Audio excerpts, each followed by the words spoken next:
was going to interview you. Where were you? What were you going to interview me about?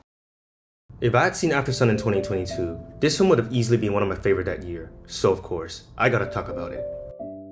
Welcome back to Filmwego. Today I'm going to share with you yet another film I saw back at the Hong Kong International Film Festival called Aftersun. A film that rocked me to the core. A film that left me speechless. A film so simple yet packs so much emotions. A film that is guaranteed to leave a lasting impression. This film is phenomenal, and I can't praise it enough. And I'm so looking forward to sharing this with everyone. So get your tickets ready, as we're about to take off. I actually saw this a few days back, but due to work and school and studying a copious amount of films, my brain has officially turned to slush. But that is not going to stop me from recording this, as next week I'll be even more occupied. By the time you see this, it'll probably be around next week, and I apologize for that. But here I am. I'm going to do a spoiler-free review first, and later dive into the film a little deeper, which does contain spoilers, as what I really want to talk about is the ending. Understanding the ending will change your perspective on the whole film, and I don't want that. I want everyone to go into with a fresh pair of eyes, without knowing too much, as I believe it would have an even more profound impact on you when you see it.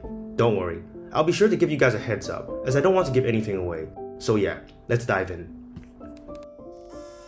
Aftersun follows Sophie, who reflects and remembers her shared memory with her father when she was 11 years old at a holiday resort in Turkey. This film is directed by Charlotte Wells, and it is her impressive directorial debut. Let me start off by saying this. This film is not going to appeal to everyone, and I'll tell you why.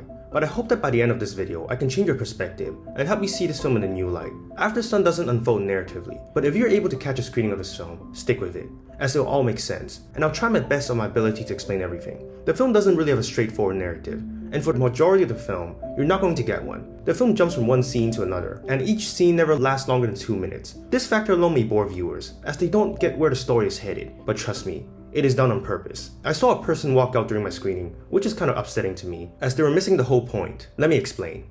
Before I continue, I would like you to close your eyes and return to one of your happiest memories when you were 11. Try your best to remember everything in as much detail as possible. What do you see or remember? You probably have glimpses of memories here and there, some great and some important memories that have changed your life, but also some very random memories that somehow cling to your mind. You don't know why you remember them, you just do. This is the case of Aftersun, a film that plays like memory. You don't get the overall pictures. Sophie remembers bits and pieces and some random moments, but not the overall holiday trip. If you look at it from this perspective, you understand why this film is so fragmented and doesn't feel coherent. Using this mindset, it is so much easier for you to appreciate this film. In that aspect, it was genius. Aftersun did have an overall narrative, like Sophie's coming of age story and her trying to understand the world around her, but there was also another narrative incorporated. However, it is incorporated in such a subtle way that you won't even see it in the overall story arc. I'll leave that for the spoilers, as mentioning it will alter how you see the film, and I do not want that. Go watch this film without doing any research, as I really do believe it will leave an even more powerful, lasting impact on you. Aftersun is shot looking like something you get out of a camcorder to add another layer of realism to the film, as the film is set in the 90s, making the footages look dreamy and fragmented, mimicking what it's like to replay footages in our mind. Bits and pieces are there, but not all of them, and I really like that. Now, let's talk about the acting. Both lead actors, Frankie Corio, who plays Sophie, and Paul Mescal, who plays the father, were phenomenal. Frankie Corio was only 12 when she played this role, yet her acting was so natural and believable. But Paul Mescal, who got nominated for an Oscar for this film, was the one that really shined. The two of them had terrific chemistry together. They were so convincing as father and daughter. The above aspect alone should already be enough for you to give this film a visit, as it is all placed together so coherently and beautifully by the end. I really want to say more, but anything more would be spoilers, so if you decide to watch this film, please go with an open mind and watch it from this perspective, as I believe you will see this film differently. Now, I'm about to head into the spoilers, so if you haven't watched this film or are about to watch it, I would highly suggest you watch the film before returning to this video. Alright, now that I've given you my thoughts, without spoiling anything, time to dive deep into the film. If you didn't already know, there's actually another theme in this film: depression.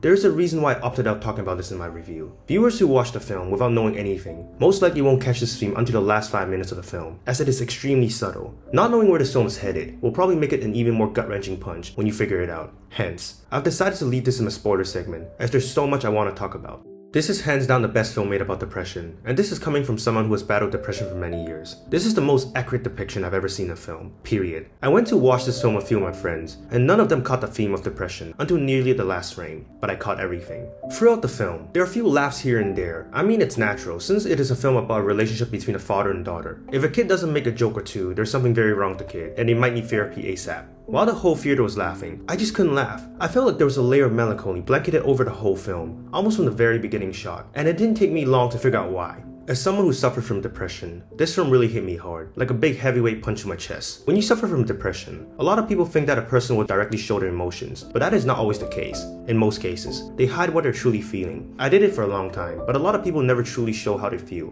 because they don't want to burden others. They know what it is like to hurt, and they don't want others to feel that, so they force themselves to carry a smile throughout their life. This film perfectly captures that. As a regular viewer, you're almost guaranteed not to capture any of it.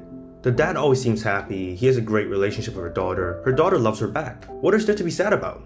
But throughout the film does give some hints to the viewers, and in a very genius and subtle way, and can be seen almost in the very beginning. There's a scene when the father and daughter decide to look at rugs. The father asks for the price, and the shop owner replies €850. At first, this may seem like another fragmented memory of Sophie's, as it quickly cuts to another scene, and viewers are quick to forget, or maybe not even interpret the scene with anything. However, later on near the middle segment, we see Sophie sing for a crowd. When she returns to her father on the bench, her father tells her, "If you want to learn to sing, I can always pay for your singing lessons," to which Sophie replies, "But you don't even have the money." The scene then cuts to another scene, and viewers most likely won't see the conversation as carrying any significance. Then near the end, we cut back to the same shop, and now we see the father paying for the rug. These three segments are spread out throughout the film, and in between, there are many other moments. However, when you place these three scenes back to back, it hints at the father's depression. As I said, it is incredibly subtle. There are many other examples that hint towards the father's depression in the film. Like hidden in the corner, we see books about meditation and yoga. These moments are plenty throughout the film, but because the film jumps from one scene to another, chances are viewers aren't going to catch any of them, which makes the film that much more powerful. Near the last 5 minutes of the film, Sophie asks Tears to sing Happy Birthday out loud with her, as it is her father's birthday, and then the film transitions to the father crying. That transition is probably one of the most powerful I've seen on screen, as there was such a huge contrast between the two, and it also probably has to do with me understanding how the father feels. We then cut to Sophie, now older, playing back some of the camp footages she filmed of her father, as she finally realizes how much her father was hurting. Oh, and we even see the rug that the father bought on the trip. Aftersun plays in 3 segments that the film blends together: reality, past, and memories. During the last scene, the film perfectly blends these 3 together, and finally makes it all coherent for the viewers, as Sophie tries to process her final moments with her dad, and how all she wishes is to go back in time to help his dad. I cried my eyes out during the last scene. It was so painful to watch. Although never explicitly mentioned, I interpreted the film as this being the final trip between the father and daughter. Aftersun is honestly hands down a masterpiece, and I just can't praise it enough. It was so well put together. Such a touching and heartbreaking film. The film is actually playing in my head as I record this, and it hurts even more to think about it. As a kid, sometimes you really don't know what your parents are going through, and you only realize how they're doing only when you grow older. This film makes you look at your parents differently. I sure did. Aftersun is a masterpiece about love, coming of age, and depression, and it will be a film that will forever stay in my head. Please do check this film out, as this is one of the best I've seen this year. I think it is streaming on MUBI. If you're suffering from depression and feel like the world is a black void, I want you to know that you're loved. Although I'm a stranger, I really do care for you.